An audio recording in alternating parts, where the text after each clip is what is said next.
개그맨 장동민 씨가 괴한에게 돌멩이 테러를 당했다며 피해를 호소했습니다.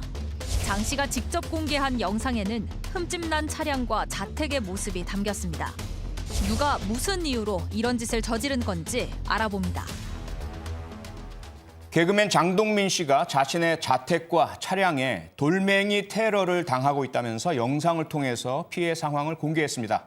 먼저 장동민 씨의 얘기 직접 듣고 오겠습니다. 세상이 이렇게 돌아가면 안 되는데 어제 밤에 제 자동차 또 테러가 있었는데 어떤 괴한이 제 차에 또 돌을 던져서 차가 또 파손이 된 사건이 또 벌어졌습니다. 그것 때문에 제가 이제 또 집안 여러 곳곳을 또 봤는데 마당에까지도 돌이 날라오고 1층에서 2층에 올라가는 창문의 방충망과 유리도 금이 가고 방충망 다 찢어지고 또 2층 베란다에도 돌을 던져서 돌이 이제 2개나 발견이 되었습니다. 정말 차문인 3번이면 살인도 면한다 라고 했는데 차문인을 계속 쓰고 있습니다. 내가 진짜 네, 장동민 씨가 돌멩이 테러 피해를 호소하고 있는데요. 김준일 기자가 어떤 상황인지 정리를 좀 해주시죠. 예, 지난 17일에 이제 장동민 씨가 올린 유튜브고 그때 네. 이제 본인의 차가 방금 영상에서 봤듯이 파손됐다라고 네. 얘기를 했는데 지난 12일에도 거의 동일한 그 파손이 있었다라는 거예요. 자동차에 돌을 던져가지고 똑같은 예. 파손이 있어서 그거를 이제 수리를 했다라는 건데 이런 것들이 이제 지속적으로 여러 번 반복이 됐다라는 거고 또 하나는 네. 자동차 파손은 물론 집에도 유리창에도 이렇게 돌이 날라온 흔적들이 있다. CCTV를 확인해 보니 이런 정황들이 있다. 그래서 이게 지금 누구로부터 날라온 것인지 어떤 목적을 가진 것인지 지금 뭐 추정을 하고 있다. 이렇게 밝혔습니다. 네, 박지훈 변호사, 네. 장동민 씨가 이번 한 번만이 아니라 지난번도 피해를 당했다고 그렇죠. 하지 않습니까? 영상을 지금 계속 올리고 있어요. 예. 8월 21일에도 비슷한 일이 있었던 것 같아요. 이건 정말 화가 난다라고 하면서 그 당시에도 자신의 차량을 누가 부수려고 한다라고 올린 바가 있고요. 네. 또 11일입니다. 9월 11일 또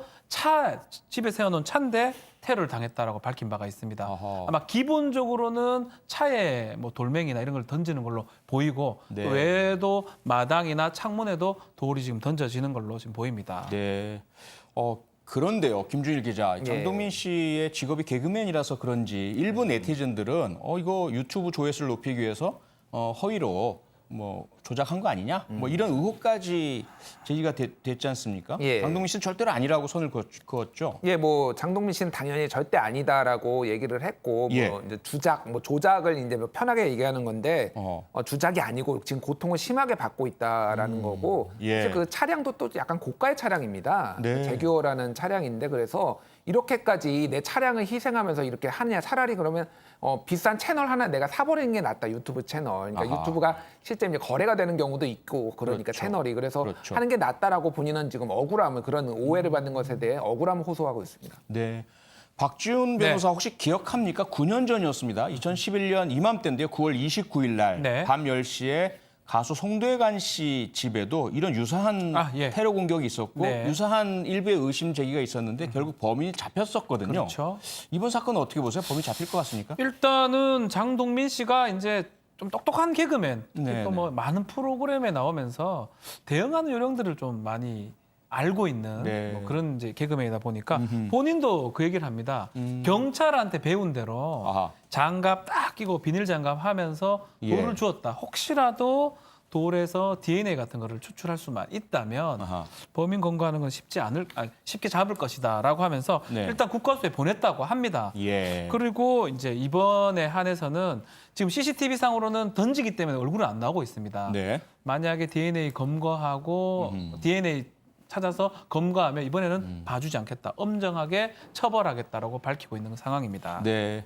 그 9년 전 송대관 씨 피습 사건을 예로 들자면 그 사건 같은 경우는 소주병을 던졌거든요. 그래서 산산이 부서졌는데 그 부서진 소주병에 있는 아주 미세한 지문을 경찰이 니니드레인을 통해서 다시 재생 복구를 해서 범인을 검거했습니다. 찾았습니다. 그런데 지금 돌멩이 같은 경우는 장동민 씨가 DNA 얘기를 하고 있는데요. DNA라면 대조 샘플이 있어야 누군지 알 수 있거든요. 쉽지 않습니다. 네, 그래서 아마 인근 주민이면 바로 검거가 될 것이고 그렇지 않다면 조금 더 수사가 필요해 보이는데 문제는 어떤 용의선상이 있어야 되잖아요. 예. 원한이 있다든지 그동안 뭐 스토킹을 당했다라든지 장동민 씨 같은 경우에 좀 짚히는 바가 있다고 얘기를 합니까? 본인은 일단은 이거는 외부인의 소행은 90% 아닌 것 같다 이렇게 얘기를 했어요. 여기서 외부인이라고 하면은 이게 원주의 전원주택이거든요. 아. 그러니까 멀리서 이를테면 서울에서 와가지고 본인을 테러한 것 같지는 않다. 네, 외지인은 아니다. 외지인은 예, 아니다 예, 이렇게 예. 보고 있고 네. 새총을 이용했을 가능성이 제기되고 있어요. 그러니까 던져서가 아니라 속도나 이런 거를 봤을 때 땡겨가지고 휙 날라오는 거를 봤을 때 방향이나 이런 걸 봤을 때 아하. 그래서 이제 그런 것들을 지금 가능성을 두고 있고 네. 뭐 여러 가지 의견들이 이제 제기되고 있는데 뭐 초등학생이 한 거 아니냐 지역에 뭐 아니면 뭐 주민의 텃세가 있는 거 아니냐 근데 이런 것들은 다 추정이기 때문에 네네. 경찰 수사가 필요한 부분입니다. 그러게요. 일단 뭐 과거 송대관 씨 피해 사례를 보면 그 피의자 범인은 정신과 치료 전력이 있었던 사람이고요. 스토킹을 계속 해오고 있었습니다. 그런 사유가 있었지만 지금 장동민 씨는 조금 위치나 장소나 차이점이 좀 있는 것 같아요.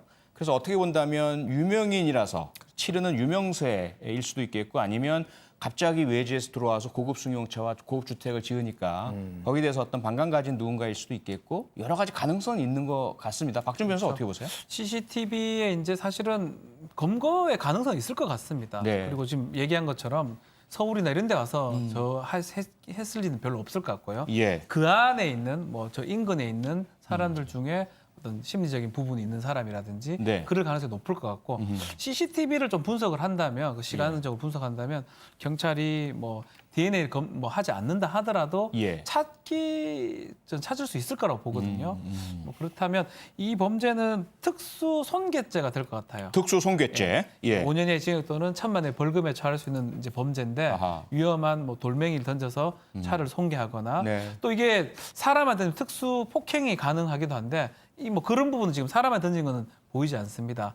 특수 네. 손괴가 될 것 같고 다음에 한 번 더 하게 되면 CCTV 통해서 좀 더 검거하기 좋지 않을까. 네, 근데 네. 이거 보고 또 안 할 것 같기도 하고요. 네. 네, 검거가 가능할 것이다라는 그런 분석이었고 저도 같은 생각입니다. 네. 빨리 범인이 잡혀서 사건의 경위가 또 동기가 밝혀지기 바랍니다.